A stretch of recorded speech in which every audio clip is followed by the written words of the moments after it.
Hello students, myself Suresh VS. Welcome back to my channel. Today let us continue the lesson Discovering Tet. The Saga continues by A.R. Williams. So please take page number 23. In the last class, we discussed that the archaeologist, famous British archaeologist Carter was in great tension. He was in great trouble because he could not take out the body of Tet from the box because it was cemented there. Okay? So he wrote there, no amount of legitimate force could move them. Though he tried to use a reasonable force, with the reasonable force or legitimate force, he tried to remove the body from the box. He could not do it. What was to be done? So he was in great tension. Okay. He did not know what to do. So let us continue. The sun can beat down like a hammer this far south in Egypt. He says that the southern side of Egypt, it was too hot. The sun was like a hammer. Okay, so it can beat like a hammer. So that means it is very strong. In that heat, Carter thought that he could loosen the raisins. He thought that if the box is kept under the sun, he could lose the raisins and easily remove the body. That was his plan. So for several hours, he set the mummy outside in blazing sunshine. Blazing means extremely heat. So what did he do? He kept the body for several hours under the sunshine. Extremely heat sunshine. Did it come out? That heated it to 149 degrees. You see that? So he allowed to heat the box as well as the body to 149 Fahrenheit. Nothing bulged. Okay, that means nothing moved. Nothing moved. No result was there. He reported with scientific detachment. Detachment means objectivity. With the scientific objectivity, he declared that the consolidated material had to be chiseled away. The consolidated, that means, okay, solidified. Consolidated means solidified. So he said that this solidified material that had to be chiseled away. That means had to be removed by using chisel. You might have seen the carpenters use chisel. Okay. So with that, it should be cut. The resin should be cut and removed. And then only the body could be removed from the box. Beneath the limbs and trunk. So from where? Beneath the trunk, the body as well as the trunk or limbs and trunk. Limbs means arms and the legs as well as beneath the body. The resin should be chiseled, should be cut and removed. Then only the body could be taken out. Before it was possible to raise the king's remains. Okay? In his defense, Carter really had little choice. So you see that to his defense, that is for his safety, then he had very little choice. Why? He had to be save himself. If anything happened to the body of Tet, he would be responsible. So he had a very little choice. Why? Usually the question comes from here. If he had not cut the mummy free, if he had not taken out the body of Tet from the box, he had not removed the body and made the mummy free, thieves most certainly would have circumvented. Okay, circumvented means cheated. Here it means the thieves would have found out a way to cheat the guards and ripped it apart to remove the gold. Rippled it apart means cut it open to remove the gold. So if he had not done something, he was in trouble because he had not done something. The thief definitely, they would cut and remove the body by doing something with the gods, and they would have taken away the gold. Okay, because the box, it is made of gold. So they would have removed the gold. So he was in great trouble. He had to do something on that day itself. In Tut's time, the royals were fabulously wealthy. You see that at the time of Tut's rule or the reign of Tut, the royals, the kings or the princes were really fabulously, surprisingly wealthy. They were very rich. And they thought or hoped. So, of course, they thought or expected that they could take their riches with them. So, they thought that after the death, when they go to another world, they could take the wealth with them, riches with them. For his journey to the great beyond, King Tut was lavished with the glittering gods. So, for his journey to the great beyond means beyond the death. So, in his journey after the death, in his journey to the next world, so Tut was lavished. Lavished here means gifted. Tut was gifted with what? Glittering goods. Glittering means shining. So, he was gifted with so many goods, shining goods. That means he was gifted with so many materials which were really made of gold. Which are the things, the shining things that he got? All the list are given here. Precious collars, that can be the chain or the necklace. So very valuable necklace, okay. And inlaid necklaces, that means necklaces with a decorative pattern, with a decoration and all. Decorative pattern necklaces. Then and bracelets, bracelets what it is. Then rings, not only that, rings. Then amulets, amulets that are used to, or the people used to wear it to keep the, the bad or the evils away, or we can say keep away the evil. Now also the people, they used to tie some, something on their hands as well as neck, in order to keep the evil away. And such things are known as amulets. And amulets, then a ceremonial apron. Apron means cloak. It's an official dress, which are usually used only at the time of some ceremonies. So a official dress or a cloak used at the time of ceremonies. Then all a courteous man removed. All these things were there. So, and not only that, other things, ceremonial apron, sandals. Not in order to, you should not walk naked feet. Okay, so sandals were there. Then sheets for his fingers and toes. Then sheets means the coverings. The coverings for his fingers and as well as toes. And the now iconic inner coffin. Already you have seen that. Yes. The symbolic inner coffin. So it was okay, one after another. You can see 3 boxes were there, and these were made of gold, and mask also. I don't know, that time this corona was there, so mask was provided. All of pure gold. All these things were made of pure gold. That's why it was called glittering objects, shining objects.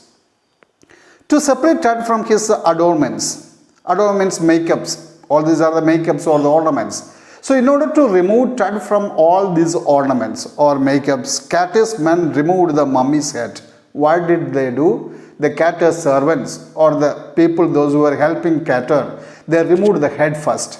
Then afterwards, and severed nearly every major joint. And they separate all the major joints, hands, legs, all the major joints were separated first. And afterwards, once they had removed, they had taken out, okay, the body parts by parts, and afterwards they reassembled it. They joined again it. Where did they do it? There remains on a layer of sand in a wooden box. In a wooden box, they put sand, and above that wooden box, they kept the body and reassembled the body. And surely there would be some gap in between, okay, the limbs or the hands and legs and all, so the joints. So what did they do? And they put some paddings.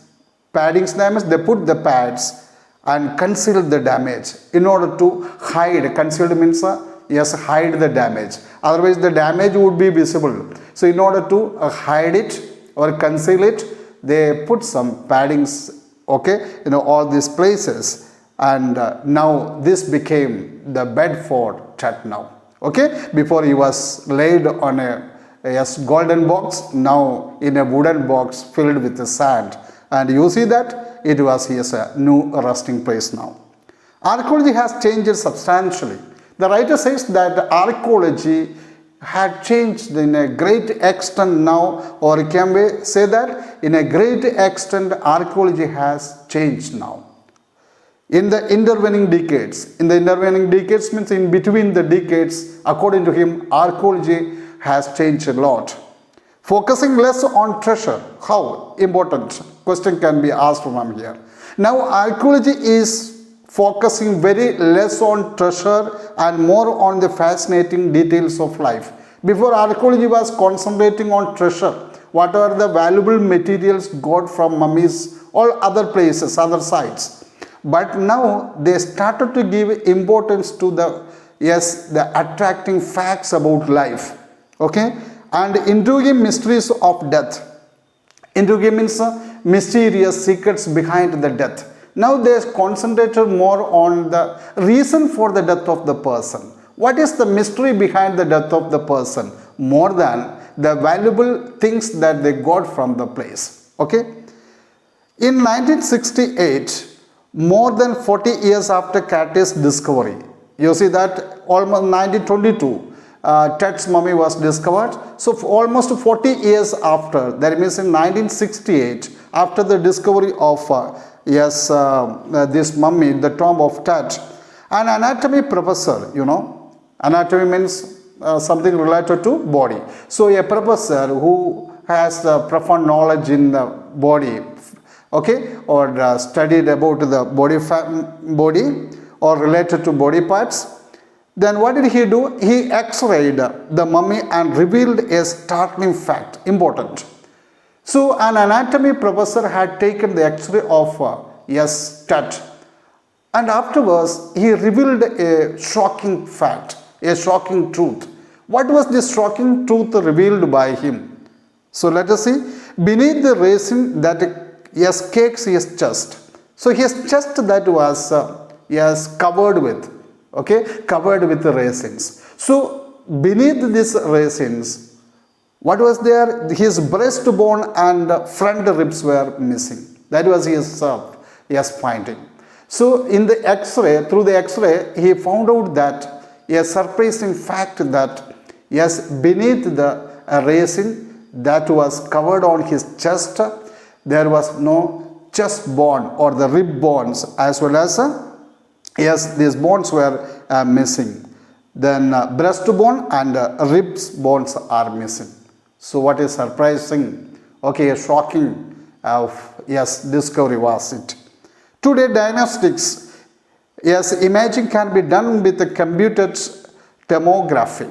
Now you see that today diagnostic imaging, imaging here means capturing the images. So the images can be captured by using computed tomography, that is CT scan. Computed tomography, that means computerized X-ray. So with the help of computerized X-ray or CT, now we can capture the images of the images can be taken and the diagnosis can be done. Which hundreds of X-rays in cross section are put together. So in CT scan, you see that hundreds of X-rays are taken in cross section. The cross section, that means parts that can be, the parts are made by cutting in the middle.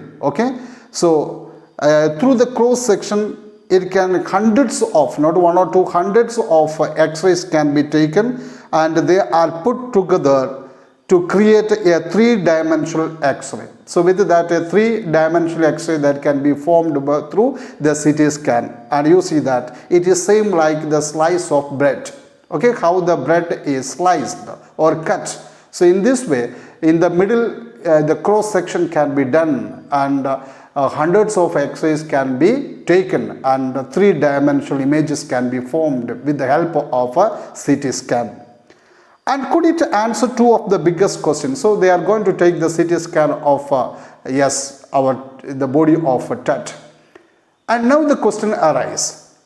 Could it answer two of the biggest questions still lingering about him? So there remains two important questions about him. Very important questions.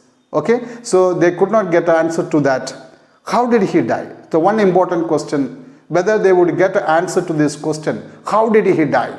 Okay. One question. And how old was he at the time of his death? Okay. Another question. How old he was at the time of his death? Whether they would be able to find out the answer to these two questions through this CT scan. Okay. King Tut's demise was a big event. You see, the death of King Tut, that was a great event. Why? Yes, important. Even by royal standards, that means even at the royal level also, lower royal level, you can see that the death of Tut was a great event. He was the last of his family's line. That was the case. He was the last, the ruler in his dynasty. And his funeral was the death rattle of the dynasty. So we can see that.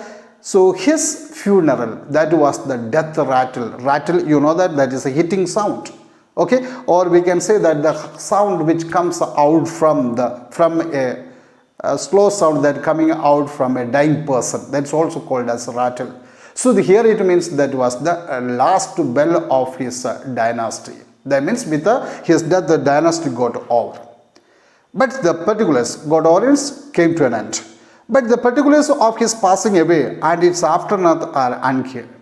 But the particulars about his, or the reason for his death, as well as what happened afterwards, these things are unknown to us. And what were the consequences and what were its effects, the death of Tut, these things are unclear yet. Amenhotep III, Tut's father or grandfather. It could be his father or grandfather. He was a very powerful ruler who ruled for almost 4 decades. That means almost 40 years Amenhotep ruled Egypt. And it was at the height of the 18th dynasty's golden age. So his age is regarded as the golden age in the Egypt in history. Okay, whose rule? Amenhotep III's rule.